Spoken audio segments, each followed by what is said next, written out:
Welcome to the Obstacle Dominator podcast, the show for athletes who want to become their best and inspire others in the process. Here we're going to dive deep into training tactics, race strategy, nutrition, mindset, and everything required to dominate the course and your life. Whether you're tackling your first race or already standing on podiums, this is where you can level up. There is always room for improvement, and it is time to push through those barriers and step it up a level, breaking both the physical and the mental walls to keep progressing. I'm your host, Matt Roberts, OCR athlete, coach, and guide to those committed to becoming healthier, happier, stronger, faster, to maximize their human potential now and always. I'll also be joined by the coaching team who are walking the walk, competing, staying current, and holding themselves to excellence. They are leading by example to inspire others to rise. We also bring on guest speakers who share real stories, real lessons, and proven methods that deliver results in performance, health, and mindset. Let us begin. What's happening, Jimmy? How are we doing, man? Dude, kicking it, man. Love to see you. How you doing? I'm doing great, man. Really, really great. I was actually just looking back when we last done a podcast on the Obstacle Dominator one, and it was actually almost 2 years to the day since you've been on this one, which seems so long ago. But I know we've done some stuff on your own podcast as well. But here's the thing as well. So no expectations going into this. So a comment on it was best episode yet. So Yeah, 2 years ago, it was the best episode. So you got to surpass that now. I don't know how to do it. We'll just stay present and see what happens. Might bomb it. Yeah, in nosedive. Yeah. Well, typically I don't like to do any editing on these either, so we'll keep it natural as possible. Well, I'll see if I can keep the F-bombs down to a minimum then. Don't worry about that. Nice. So, yeah, how's things in general, man? I know I only saw you, well, when did I see you? Back in September, start of September, right?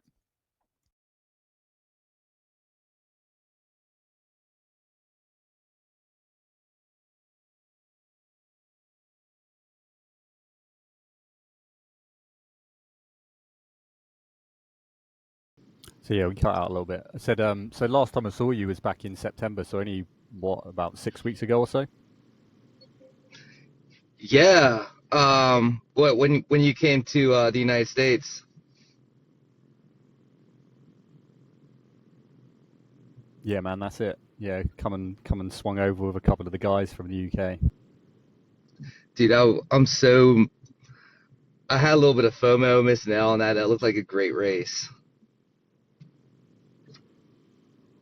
Well, maybe this is some of the things to tackle then, because it's really important. Because the reason you didn't come to that weekend because you're prioritizing self and family. So I think that's a good avenue to tackle as well. Because I know something we pride ourselves on as being this well-rounded man, and not just throwing ourselves into competition. There's so much other things that we prioritize and have to focus on in life as a man, as business owners, fathers, leaders, husbands, boyfriends, whatever. Yeah.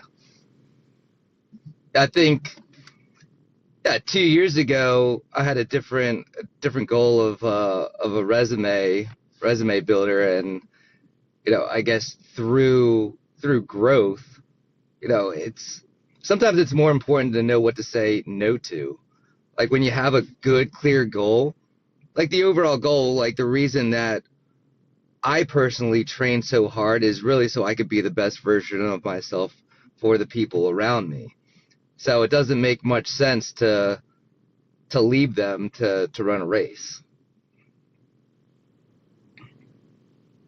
Yeah, for sure. And your boy had a great weekend as well and a lot of success, so it was much needed for you to be there as well.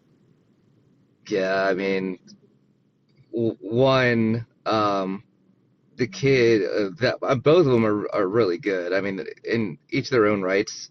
I mean, one is nationally ranked in water skiing and is just unfucking fearless. It's awesome. The other one is a natural leader when he's around other people, not just in sports, but in the community. He's just has a magnetic quality.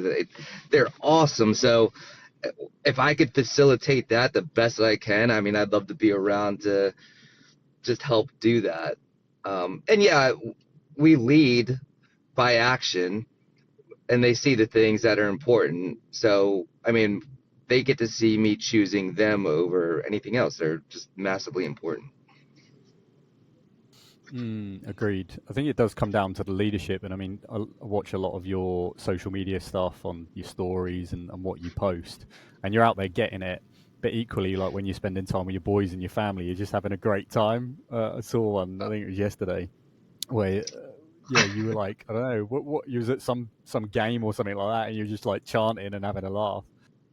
So, man, I'm dating myself, but yeah, it was in between. We were up in Philadelphia. We were at an Eagles football game, and I mean, I have fun wherever I go. And now I used to be a little bit more sheltered and just worry about how I look, but being present with the family, there was a song that came on back from when I was like 6, 7 years old, and yeah, I was just sending it. One boy was gonna dance with me, the other one's kind of like, dude, what are you doing? But yeah, it was just fun and just having a laugh, play. Like as we get older, like play is something that guys forget to do sometimes. And I see you running in the woods and you're doing pull-ups with your kids on monkey bars and uh, riding that little. You always stop at that little motorized car. It's hilarious. But yeah, man, sometimes we forget to play. That's what life is all about. That's it. Let the inner child out. Have some fun. I can't remember the exact saying, but what is it? It's like we don't get old, um, for some reason, but it's something like we get old because we stop playing. Yeah, or something Yeah. along the lines. And I even see it in like older generations, like how playful they still are, and I love that. Maybe they're not as physically capable. Maybe it's just the generations that yeah are like above us that are like that now. But I know certainly when we're in our 60s and 70s and 80s, our physicality is going to allow us to do a lot more. And I think that is, well, a bigger picture goal, isn't it? It's like one of the reasons why we Mhm. do what we do to stay athletic, agile. I spoke about it on other podcasts and certainly on some community calls, but there's this woman that I recently come across just online, and at the age of 75, she wasn't in very good shape. So she took up fencing as a sport. And fencing is very all encompassing. I mean, you've got the balance, you've got the coordination, you have to be fast to strike. And anyway, this lady got really immersed in it, and she ended up living to 125 years old. So it goes to Oh my show that God. it's not too late to start anything. And it was talking about her nutritional approach and some other things. And this is a big thing as well. And I know I've certainly been there and through witnessing your journey. I mean, that there can be a bit of a decline when you get into your like 30s. People are like, oh no, that's it. It's all downhill from now. But really, from what we've seen, that's actually a choice. Um, but the thing that works against us is the belief systems and all the information that's out there that we believe that we're going to take a decline. But actually, as we've seen, we're not even probably at peak yet, based on our lifestyle choices. And then also knowing about this woman that's 75 years old that literally put life by taking up a sport that really incorporated the body and the mind, kept her really sharp for many more years. Yeah, because I mean, we could look at it a couple ways. I mean, we could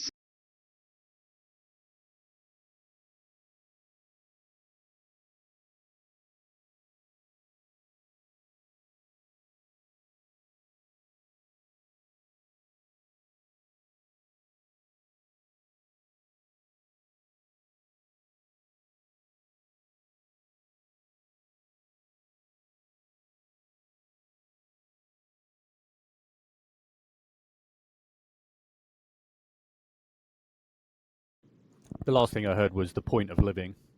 Yeah, sorry about that. Yeah, the point of living is, I mean, not so much how long we live, but how long we live healthy. Like we're training to, well, I know I'm specifically training to make sure that when my boys are 20, I could still outrun them. I could still bench press my wife 20 times. Like, I don't want to lose to them. And they're catching up fast. My oldest will come home from school. I won't even see him. He's in the Primal gym training. I'm like, oh, he's coming to get me, man, because he's got like a picture of me pinned up there. He's like, I'm gonna get you, Dad. Everything he does is a competition. And that's such a beautiful dynamic, and I can relate to that because my son is 5 and he's super competitive and got a lot of energy. But then also my nephew Jack, he's 17 years old and he's been competing and been part of the team for a little while and had some really good success in competition. So he's chasing me, and at the moment I'm still getting the upper hand in numerous aspects. Good. But I want to make sure that things remain as they are for as long as possible. So he's chasing me, but because of that chase, actually, it's keeping me more sharp when we're training together. So it's really this beautiful dynamic that is keeping us youthful and keeping us sharp, but equally it's driving them so they improve themselves as well. Yeah, one, I mean, I seen Jack's numbers. That dude is legit. That dude is legit. That's pretty sick. It's And then, like, your son's watching you too, and I mean, it's not going to be long. Because I remember when my boys are 5. It's not going to be long, man. This is it, man. He's just my boy Leo's just started jujitsu as well. So any opportunity, we're practicing like some of the grappling and stuff like that, and he's getting a bit more boisterous with it. And we was joking earlier and was like, so anyway, he had this milkshake, and I was like, when he was drinking it, I was like tapping it to kind of jog him. And I'm like waiting for the day where he just whacks me. He like catches me off guard. But little things like this that, like we're talking about, like the playfulness, just being silly. Yeah, he loves it because he's getting this masculine, playful input. But then equally, he's Hmm. giving it back to me as well. And talking about Jack as well, like Jack had some really good results this year. I think comparing his stats to the elite field, I mean, he finished like top 10 in one of the Yeah. races. But here's the thing from what I've seen with like teenagers, guys in early 20s, and I suppose it's more for guys from what I've seen is there you can see the lack of their experience and the lack of their wisdom because they have a little bit more ego and they Yeah. think that they don't need to put in the work and the training because they're just naturally quite gifted. And I see this with my nephew Jack, who actually I'm going to have on the podcast in the next couple of weeks. Oh, that's Um, gonna be awesome. but it'd just be really interesting because he doesn't have to put in that much work and he just performs as he does. And it's like us, we're going, if you just done a little bit more, if you had a little bit more structure, if you was a little bit more consistent, you could be this. So we see it because we've kind of lived like, yeah, whatever, like just going with the flow. So it's trying to not be too overbearing and yeah, try and empower them and encourage them to really step into their own. But ultimately, people are Yeah. only going to do it if they want to. I mean, Sean Stevens were actually talking about this from his coaching perspective. It's like you can see a really gifted athlete, but they've got to want it themselves. If you try and Mhm. force them to do something, they're never going to perform maximally.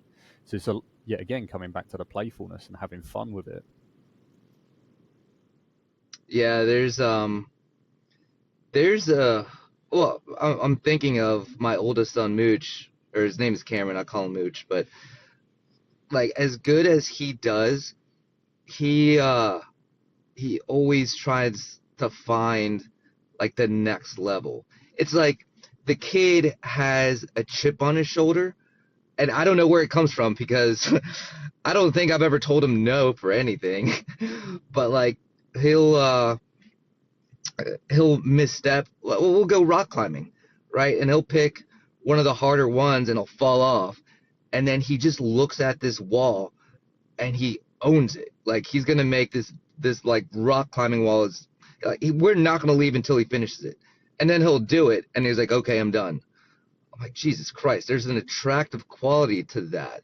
And that type of thing in men and our age is attractive all over domains. I mean, think about when we have a relationship, or if we're going to fight to be like the best dad, or if, in career, those things are, I mean, they're admirable. Yeah, what a great trait and quality to have at such a young age. Yeah, and whilst you've got the energy and motivation to keep doing it, imagine applying that to other aspects of life. It's really, really powerful. Yeah, I mean, then you just start taking failure out of the equation, because think of the things that we accomplish if we're not afraid to fail. You're not afraid to fall off the wall, being tied up to a belay, but you that releases all fear of failure.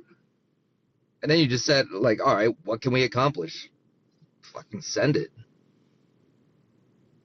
Yeah, yeah. I think this leads nicely onto like the topic of masculinity, and I really want to talk about your journey more, and also kind of talk about what you're doing now, because you're leading men, you're building a business, you've got lots going on in that regard, and it's really fascinating because there's this one side of masculinity that is all about just push, drive, and almost to the Mm-hmm. extent where it can lead to sort of burnout and setbacks, and then we can be left feeling like we're weak or we're failing. So I think it's, from my own personal perspective, is having balance in other aspects. So doing not necessarily the bare minimum, but uh, allowing for consistency over time. So rather than going, okay, I need a little bit more today, or pushing, there's times for that to come in. But I find now with my approach to life and business, it's like, okay, what's the minimum I need to do here?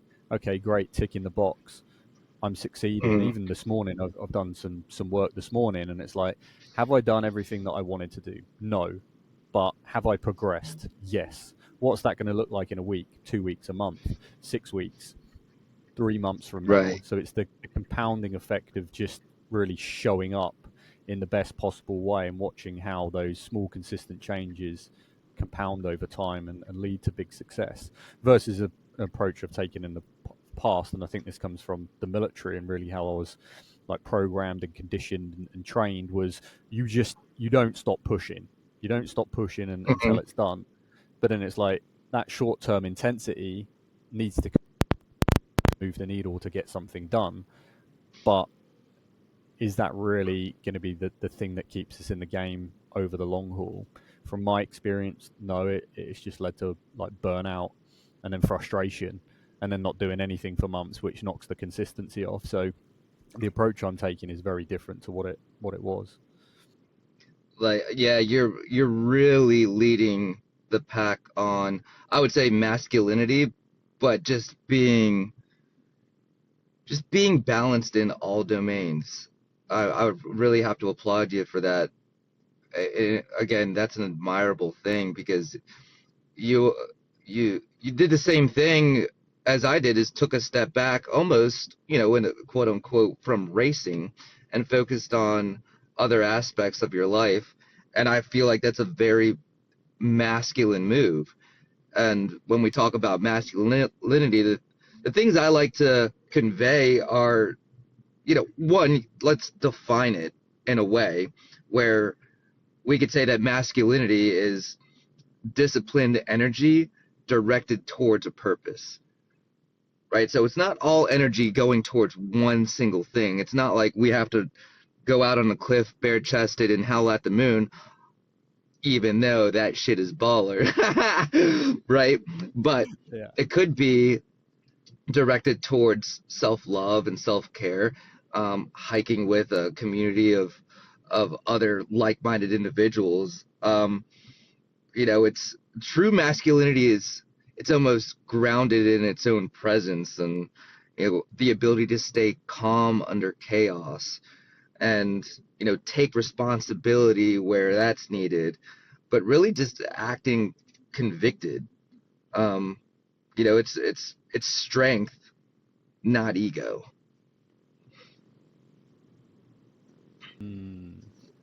And I think that is something that is learned over time from my own experience, and it's just like reflecting on different chapters of my life, and whatever was present and whatever I was experiencing was necessary, because there was a lot of trials and errors and setbacks, and lot of teachings come with that. But that was just constructing one aspect of my life, and then I moved through various other chapters, and then it's like, okay, this doesn't work in this area with an approach that I've used previously in another area, so I need to optimize this, I need to improve myself. And that's been the case all the way through. But through all of these experiences, there's been numerous lessons which has allowed me to construct, so whatever's happened to me has really given me an opportunity for growth in that area, but also other areas, to bring more balance to it.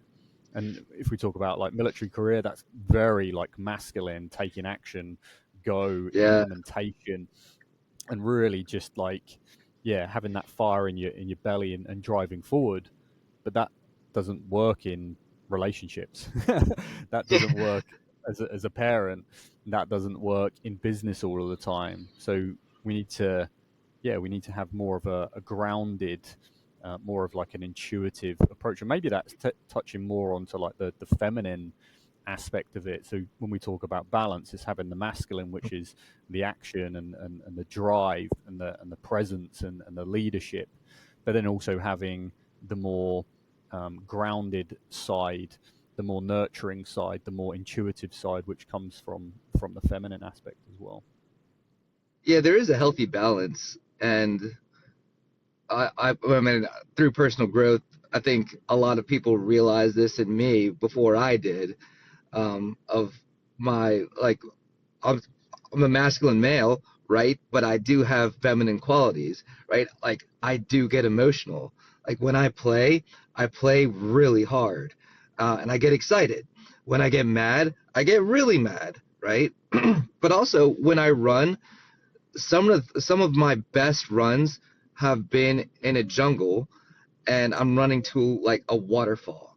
That is a feminine quality that we appreciate. Like, we appreciate that kind of thing. I mean, I could just run up a mountain all day to no end, but sometimes enjoying those things, you have to be okay with that. Mm, yeah, for sure, for sure. And I think this is another part of masculinity as well. It's like looking at the feminine aspects of ourself in a different way. Whereas like, oh, we don't want to be feminine, you want to be a man. Well, it's like, well, we both have feminine and masculine qualities within ourselves, and in Hmm. our relationships, and in our environment. And the more we embrace them and understand them, the more well-rounded we are, and the more impact we make. um, yeah, it's really fascinating.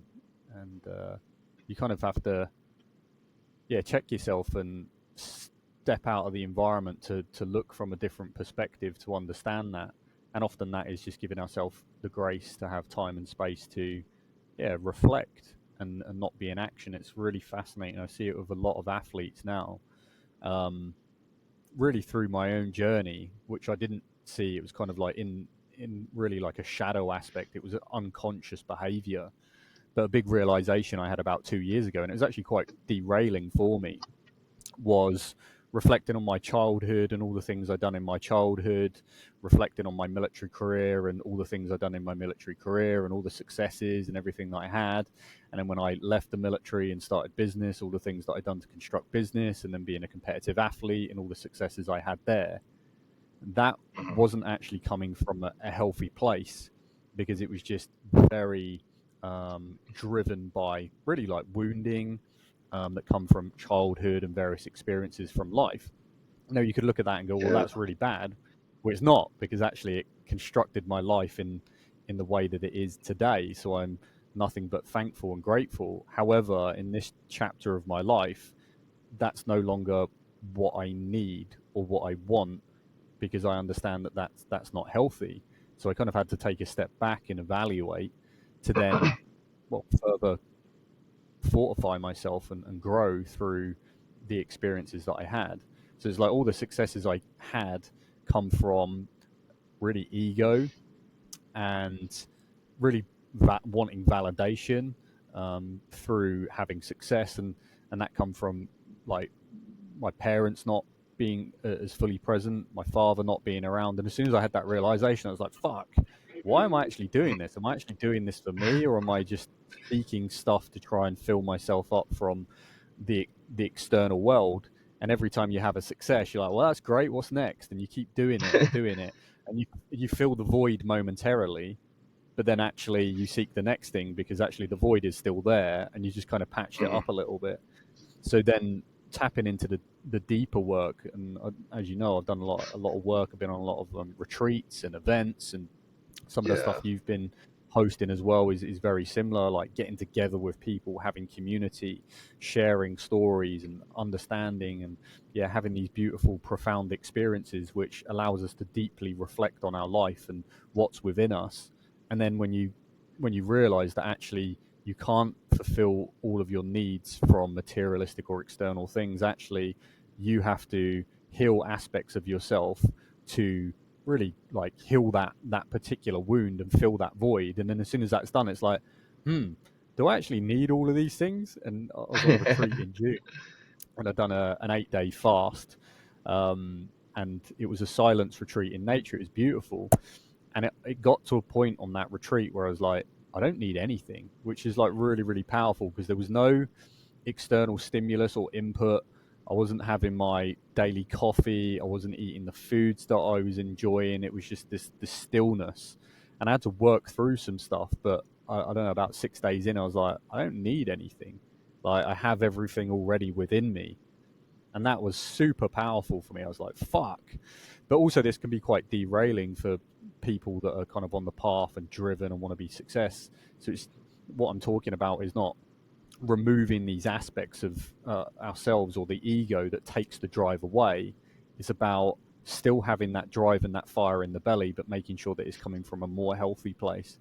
And there's actually a guy that I know local to me. I just see him training all the time. He's like, got to clock up some more miles, got to do this, that, the other. And it's like, I see it now from a place of that being unhealthy, because it's like anything. If we have an addiction to some sort of substance or the media or whatever, we are using that as a tool to numb or to avoid or to feel something in particular, so we don't feel what is actually beneath the surface, and that can be unconscious and we don't even know. And I'm seeing this more and more with a lot of athletes, that actually the reason they do things isn't from a healthy place. Actually, it comes from a place of wounding. And for me, and the reason I'm sharing this is actually 2 years ago when I started doing this particular work, it derailed me completely. I questioned a lot of things that I'd done in my life. I questioned my career as an athlete. I even questioned the business. But then 2 years later, after working for all of that, I found myself back in a place where I'm like, no, actually, all of that was necessary and all of that was part of the journey. And I'm truly grateful and thankful for all of that.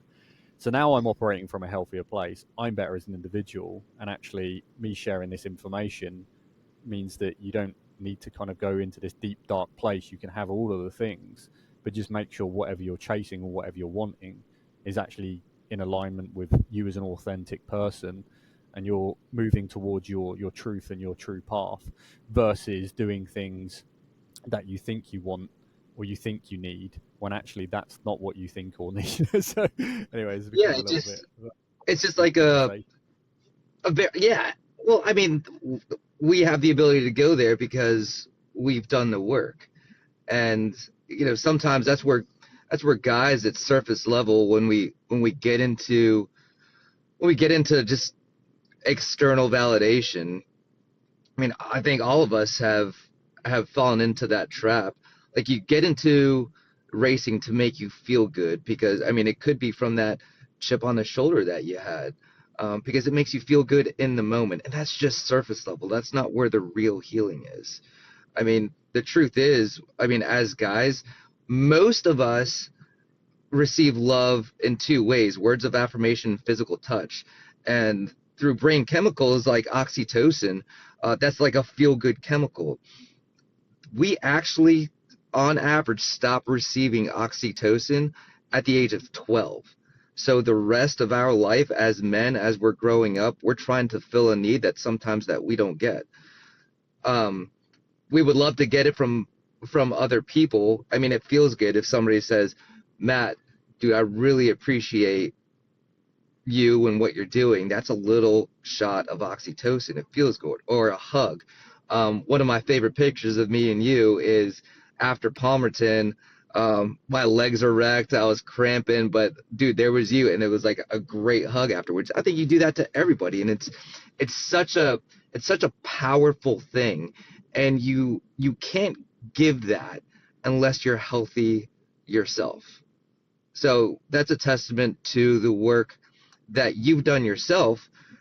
But I also want to circle back, and if you ever felt like what you started and what you created wasn't enough, just give me a call, because I think back in 2000 2021, I changed my whole way of life just based off of your words.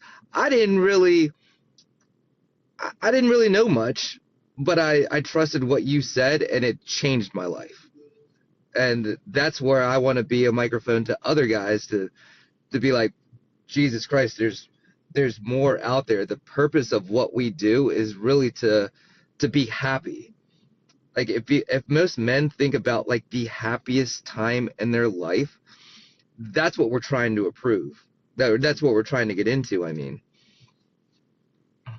like if you think about it, like, I mean, can you remember when was the last happiest place you've been in?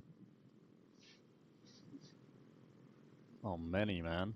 Many in recent times. Right? But that's it. That's in itself.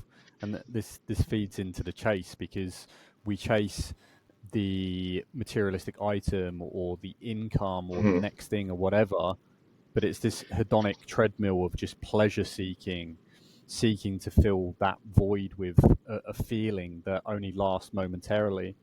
And there was a group of us that sat in the woods and spent the night in the woods on Saturday. And my cousin Chris, he vocalized at one point, and was like, dude, this is life, this is living. And it was just like the presence in that moment of sitting by a warm fire in the company of other people, enjoying good food and laughter.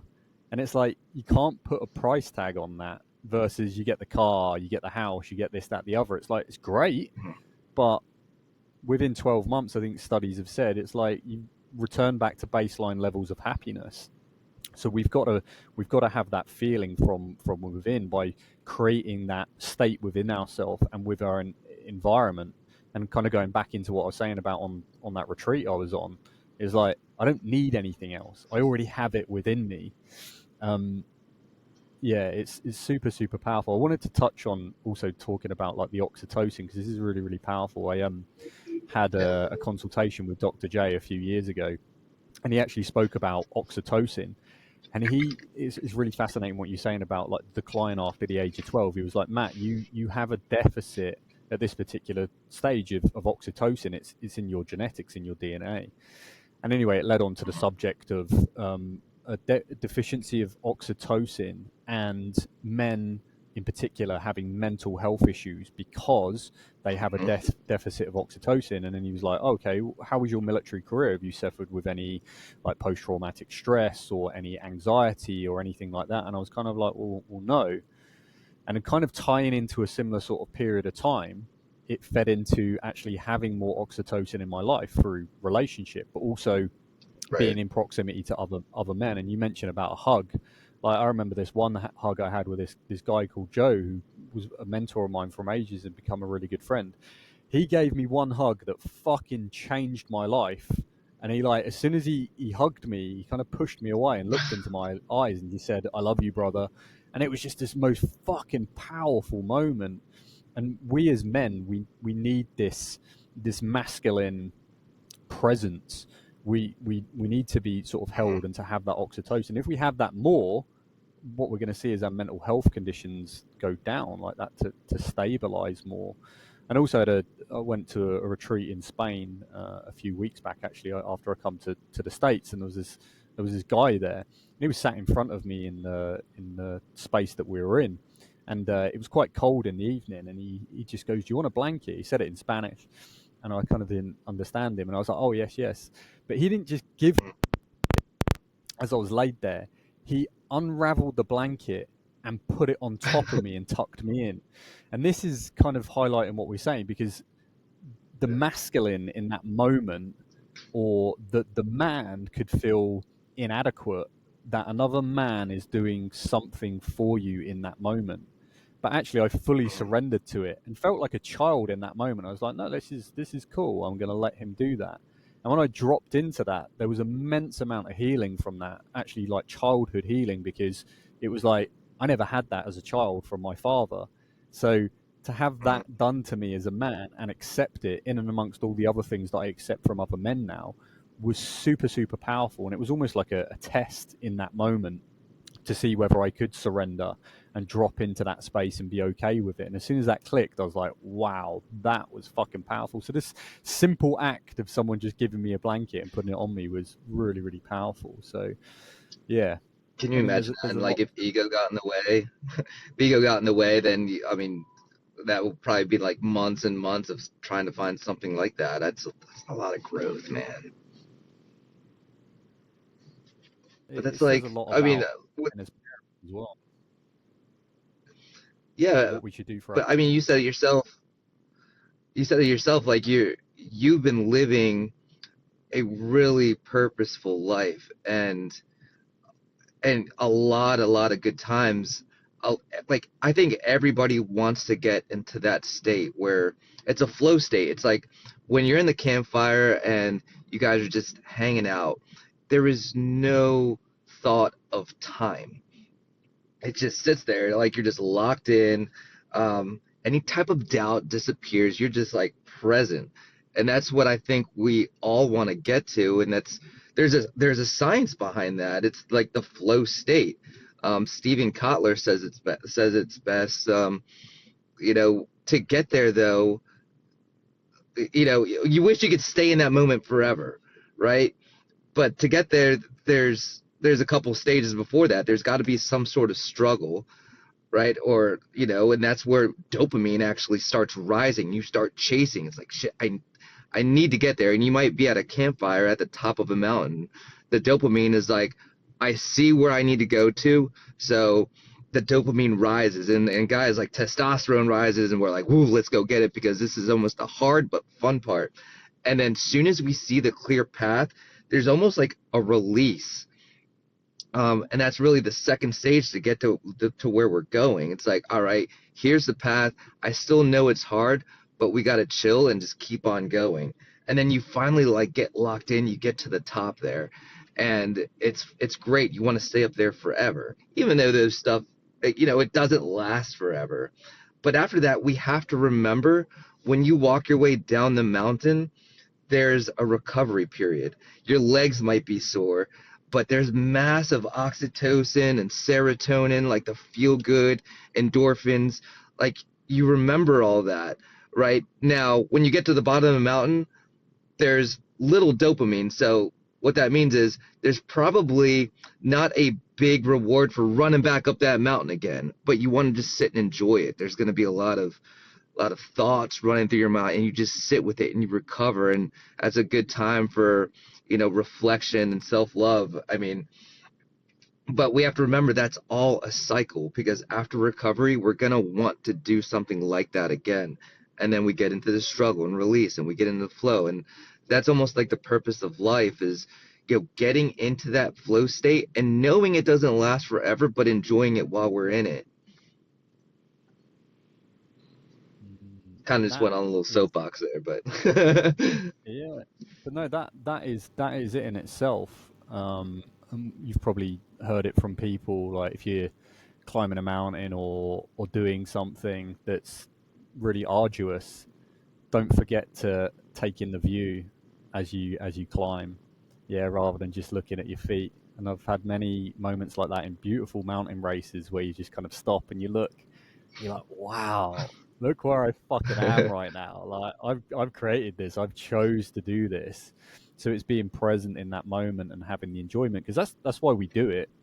But often what we can do is we can be so focused on the next thing or achieving the next level that actually it takes us out of that state of presence where we actually experience the joy, the happiness, which ultimately is the thing we're looking to achieve. And you can have that in any moment at any time. And there was a guy that joined us for the long run this weekend. He's a guy that comes to the gym, and he's been meaning to come to some of the meetups for some time. And he was like, on the weekend, he was like, I wish I'd done this sooner. It's like, dude, we've been telling you to come join us. Like, and he was like, I just really enjoyed like the company and everything like that. But that's another thing. We can push things off into the future, or distractions can come into play, and we're like, hey, I'll do it next week or next month or whatever, and we never really get around to it. We're just in this reactive state where we're not actually being present. And part of the conversation was actually talking about savoring the moment, so being present. And if you're just eating food or sharing company, really be there, really enjoy the taste of the food, really enjoy the company, listen to the conversation, and really experience what you're having, because that's life. And that's ultimately what we're looking to achieve, is that feeling, that joy, that happiness. And that's available to us in every single moment. But if we don't see it that way, we can be so taken out of the moment and distracted, and before you know it, a lot of times pass by, and we're just seeking things that we don't necessarily want, when actually we have all of these things already right in front of us. But I hope this raises awareness for people just to savor the moment a little bit more. Yeah, absolutely. I think that's massively important. I was just at I just did a super over in Virginia in the mountains, and I mean, you're just talking about the same thing that, I was going through hiking up the mountain, and I couldn't, very few people could run up it. I mean, I'm sure there's people out there. One guy finished it in 97 minutes, but hiking up the mountain, it's almost like the focus is like downward, and it's just one step at a time, because the hill lasts forever.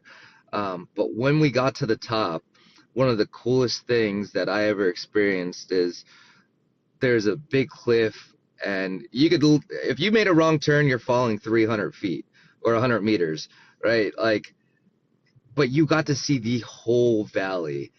And when we got to the top, I stopped and I looked. I'm like, this is fucking beautiful. And there was other racers that they could have passed me, but we kind of just like stopped and put our arms around each other and like, this is fucking great. Like, there's bigger things in life. This is the purpose of what we're doing. And then I overtook him at the spear throw, but but I mean, it's just like a beautiful thing, and we got to realize that, it's very simple to enjoy the things that this earth and this universe already gives us. I think the happiest people enjoy nature.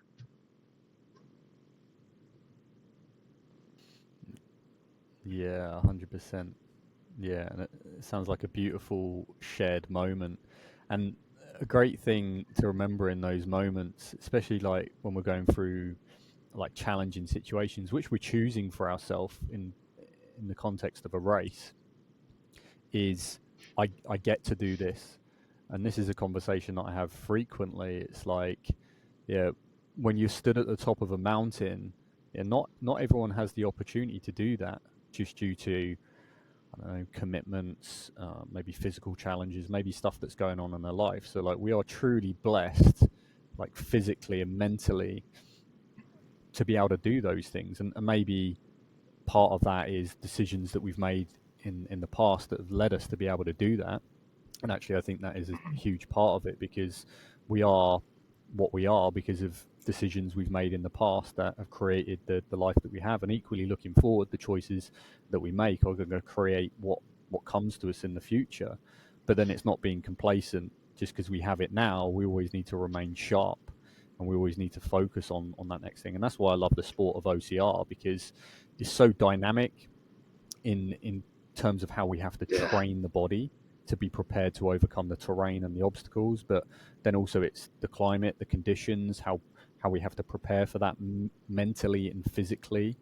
Yeah, it's just it offers so much, not just now for fulfillment as a red-blooded male, as a human, but also where's that going to put me in years to come? Because we're always learning, we're always growing, or at least we should be. And if we're not, then that comes down to choice. What do we need to do to break free from that? And often, like we go through challenging times and hardship because that gives us the opportunity to grow. But if we step into the state of victim, then we can come up with a whole host of stories and remain stuck. So if you're going through a challenging time, just ask the simple question, what is this trying to show me? Yeah, and if it comes up in the form of a health condition or an injury or mental health issues, like what is the root? What is not going well in our lives, or what choices have we made, or what environment are we in that needs to change, or we need to start shifting to change that in order to step into a new chapter of our life. And no matter what level you get to, like we're never done. So don't be complacent. Like if you're standing on a podium every weekend, what's next? What's the next level?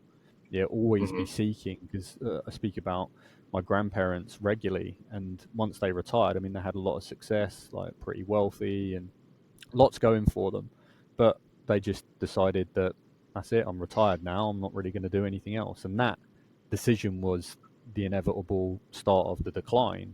So there's so many Yeah. lessons that I take from that. So it's like always be learning, always be growing, always have a purpose, always have intentions. But ultimately, the thing is to always just focus on a little bit more progress and do it in a sustainable way and be present, because that presence and having that purpose and progressing is the thing that I find leads to happiness. Yeah, I think you put it perfectly. I heard on a podcast, if you want to get a depressed man, give him everything he's ever wanted in one shot. When you take away purpose, I mean, you take away everything from a man.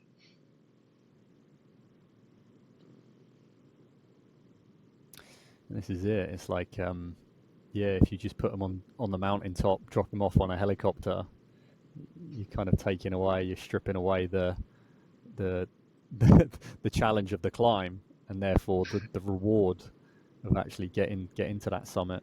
And this is why I've explained it to some of the guys as well. It's like it's levels of success. So throughout our life, we kind of, when we're born, we're kind of at the bottom of a mountain range. We've not even done one first ascent, and then you overcome the obstacles of navigating how to understand language and starting to sliver across the floor, and then that sliver becomes a little bit of a walk, and then that walk becomes a run. And these are all mountains. You have to go through the challenge to hit the summit, and then when you hit the summit, being a curious human being, we're like, I wonder what's over that next hill. And then you go down into the challenge, and then you start the climb again. And this is Hmm. the way it is throughout life. And we climb all these mountains and reach all these summits. But then when we get to the other summit, then in order to reach the next height, we need to go through inevitable challenges to reach the high. And if we would draw a line through that, you're just going to see this upward trajectory of progress. But often what we see is the low. We're like, oh, I'm down in the dumps, things aren't working. But actually, there are opportunities for growth. Like whatever's presented to us in terms of a challenge is trying to guide us, is trying to show us what we need to do or how we need to improve in order to overcome that, to then reach the summit of the next one. And this is just an ongoing process. And when we understand that, it's just there's going to be new challenges in different forms every single year in different chapters of our life. It will just need new strategies, new tactics in order to overcome that. And just being open and accepting to that, and just go, well, come at me then, like show me, teach me, like Yeah, what am I going to learn today? yeah, yeah, coming at it with curiosity and optimism, and also the joy, the happiness, the laughter. I gave a brief to some kids that are like in the early teens and sort of later teens who are a part of an army military college and are due to join the armed forces. And I was like, and also I'm going to host a presentation on the Agogi mindset, and something I really Hmm. took from my military career. And the British Army is really, really good at this, and it's really using humour in the face of danger and adversity. So it's like if you're in a really crappy place and you need to increase morale, a simple smile or a little bit of chuckle or laughter can soon erupt into raising everyone's energy. So it's really, really powerful. So if we look at everything in a positive way with curiosity and just have a little bit more laughter, then it really, really helps the situation. Yeah, it's like, well, I know we're in this shit place, but I think I might start an Airbnb here.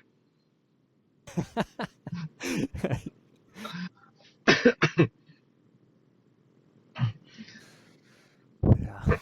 So Yeah, but that's exciting. I mean, a lot of this is, I mean, this is so on par with everything that we've learned and talked about. And I mean, with the peak performance, that's, I really just took your advice because what the first thing when I called you this summer when I was starting this up, you essentially your one thing was like, Jimmy, you just need to get in front of people and just start talking.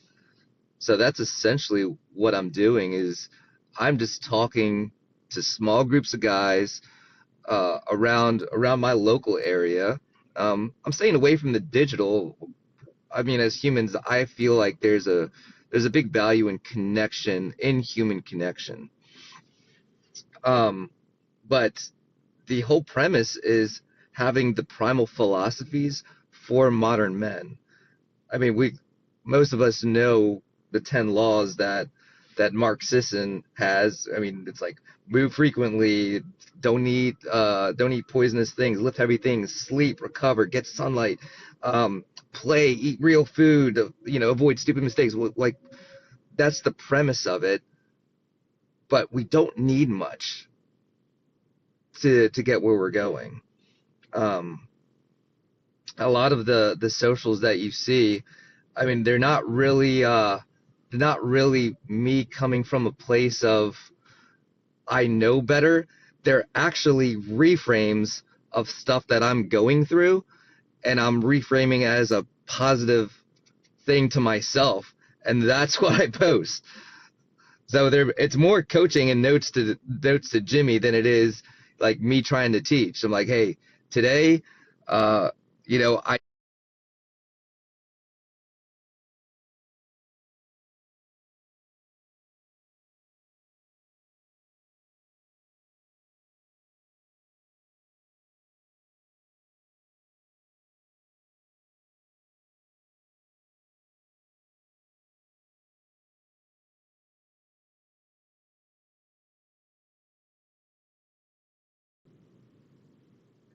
sorry, I last think I thing I lost you heard, for a Jimmy, second, was but yeah, yeah, last thing I like heard was you feel.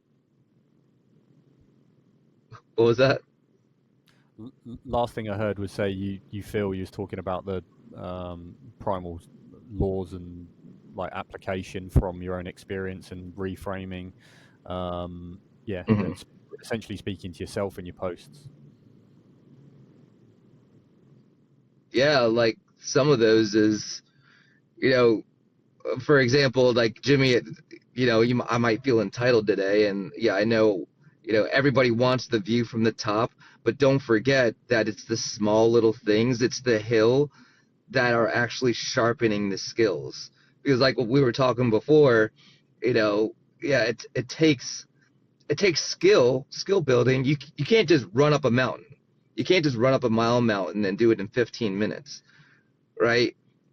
It takes training and it takes skill, and that's where the skills built on the way up. So a lot of those are just reframes that I'm going through, and some of it is a little bit harsher, but it's to me, it's not to anybody else. That's super valuable as well, and that comes through lived experience. And yeah, I mean, we're all in this together, but what I see is we can all be at different stages of really that timeline.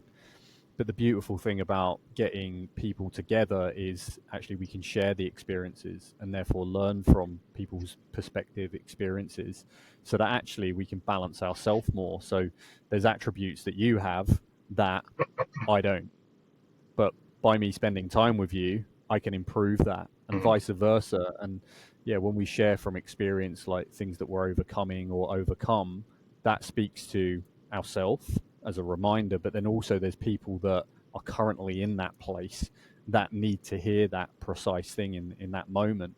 So it's all really helpful. But I think this comes back to being open and vulnerable enough to share that. I think going back into your point about social media, people can hide behind that. Yeah, because they can see something that's really, really powerful, Mhm. but actually that can be a deterrent for them. But if you're sat face to face in the same room as someone and something is heard or something is said, then you can't really like shy away from that. And people lean into more challenging things when they're in proximity to people in that way. And also from what I found with doing men's work as well, you get more out of one another by doing that. So I think this is really a call to people like in our local area and online, is like, if you feel called to be part of community with people, you should be doing that. And I remember actually a few years ago, I wasn't really part of any group apart from my own community, and it was highlighted to me, yeah, you don't have anything outside of this, and I was like, oh fuck, I really don't actually. And then the way I leveled up was by getting around more men, and that was it, because it enhanced me. And ever since then, I've been on at least 1 to 2 men's events each and every year, and that's really helped me level up. Why? Because these guys have skills and attributes that I don't necessarily have. So by sharing space with them, that assists me in my own growth, and vice versa. I have attributes that they wish to acquire. So we balance each other out and really optimize each other more by doing that. But it all starts with action. Like, many of us want to break free from certain things in our life, but when we clear those things, it actually allows space for more good and growth. And that's the thing with fear. Like, we can have fear around creating change because we don't know what that looks like on the other side. But hey, like, time's going to pass on by anyway. Do you want to Mhm. remain where you are and potentially stagnant, or do you want to take some shots now at a risk? But either way, there's going to be growth, because you go down two paths. It's like, you choose the wrong path. Okay, well, I learned from that. Don't go down there. Come back. Okay, go down the other path. Okay, that was hard. I learned a bunch of stuff about myself, but I've realized I don't want to go down there. And then you come back, and then you're like, oh, now this and this path has shown me the path that I want to be on. Therefore, this is where I'm going, and this is what I'm going to do. So all of it's beautiful when you view it that way. Yeah, everything's an experience, and from those experiences we can take numerous lessons. But is viewing that way, there is no good or bad, right or wrong. It's all just, it's learning and growing. I think that was beautifully said. I mean, that I have nothing to add to that. You kind of just dropped the mic on that one. That was beautiful.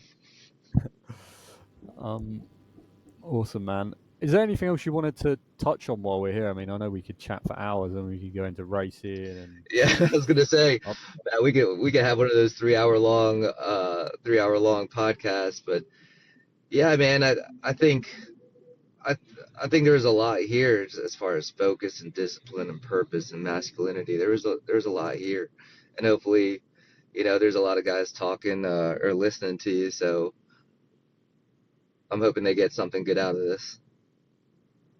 yeah, man. Of course, and yeah, we're all in this together.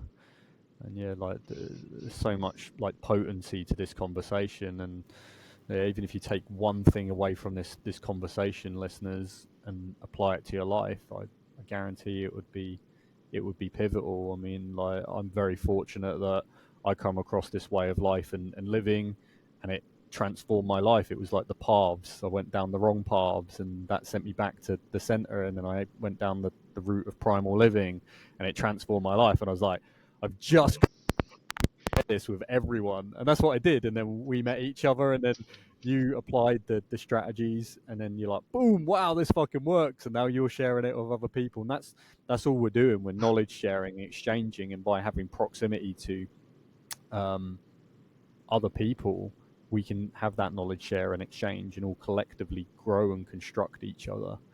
And it's a really beautiful and powerful thing.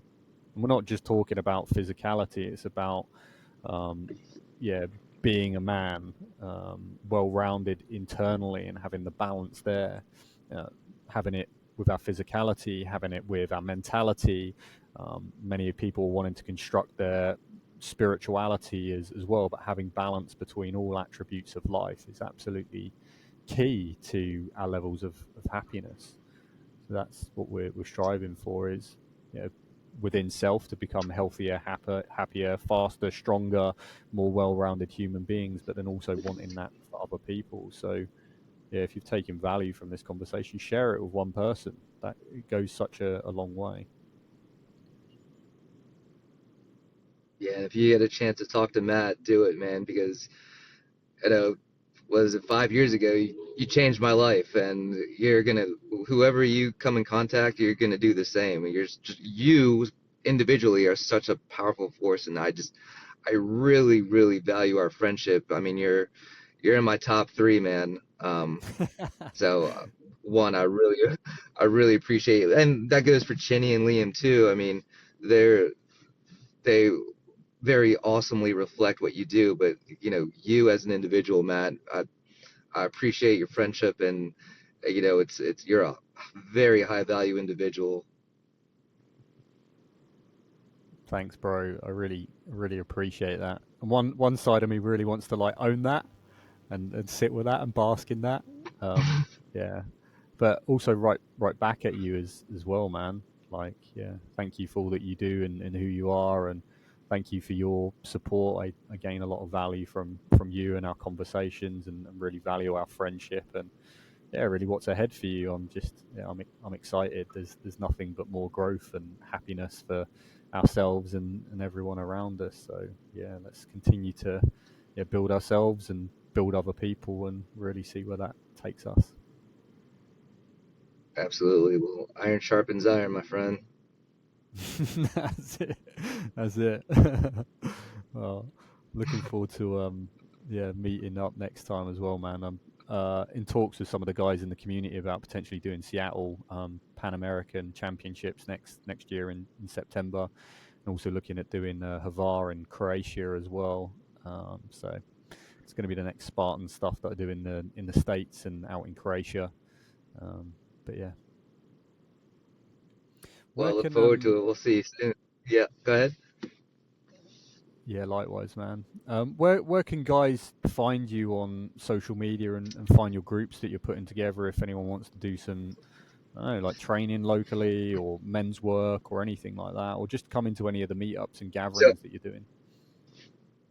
Yeah, so as of right now, Instagram, just Primal Peak Performance, just sitting right there.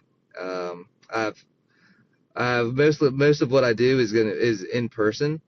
So yeah, I'm going to be reaching out globally, where we'll have communities and go around the U.S. on retreats, because that's important too. I love dopamine, and I love chasing the thrill. I live hard, and I live fast, and I play often. So if you're around, you know, you're either running with us or running from us. So yeah, right there on Instagram, Primal Peak Performance. Nice, man. And you're in Richmond, Virginia, aren't you, in the United States? So that's a general area for local meetups. Yeah, Richmond, Virginia, and often in West Palm, Florida. Nice. The Napstars Awesome, are Jimmy. mobile. That's it. Yeah. Awesome, man. Well, pleasure as always to speak. Thanks for your time, and thanks for the value that you shared. It's been a great conversation. Matt, I look forward to seeing you soon, man. I love you, man. Love you too, bro. Catch you soon, all right?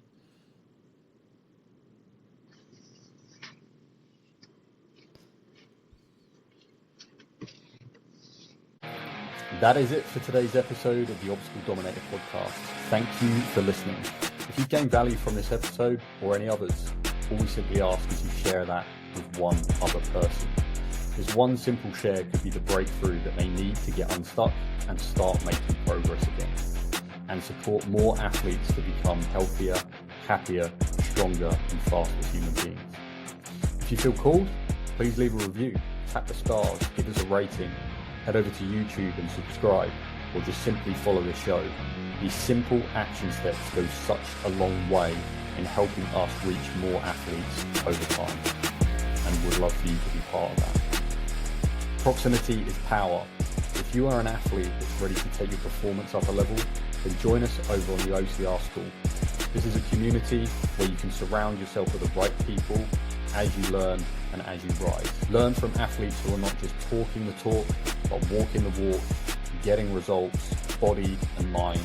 Everyone from first-time finishers to podium winners and champions. Until next time, keep training hard, keep living prepared, keep dominating the obstacles in life and in competition.